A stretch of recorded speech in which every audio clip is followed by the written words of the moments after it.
रात का सूरज। बहुत समय पहले एक छोटे से गांव में वीर नाम का एक जिज्ञासु लड़का रहता था। उसे हमेशा ये सवाल परेशान करता था कि अगर रात में भी सूरज होता तो दुनिया कैसी होती। एक दिन वीर जंगल में टहल रहा था कि उसे एक रहस्यमयी गुफा दिखी। उत्सुकता से वह अंदर गया और वहां एक चमकता हुआ पत्थर पाया।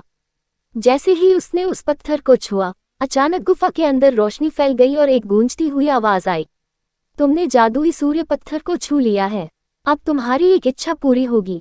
वीर ने तुरंत कहा, मैं चाहता हूं कि रात में भी सूरज चमके। आवाज ने कहा, तथास्तु। अगली रात जब पूरा गांव अंधेरे की उम्मीद कर रहा था, तो आसमान में एक और सूरज चमकने लगा। रात भी दिन जैसी रोशन हो गई। पहले तो लोग बहुत खुश हुए क्योंकि अब कोई अंधेरा नहीं था, लेकिन धीरे धीरे समस्याएं आने लगीं। लोग सो नहीं पा रहे थे क्योंकि हर समय रोशनी बनी रहती थी।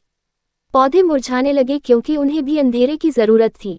जानवर भ्रमित हो गए क्योंकि वे दिन रात में फर्क नहीं कर पा रहे थे। गांव के बुजुर्गों ने कहा, प्रकृति के नियमों के साथ छेड़छाड़ ठीक नहीं है।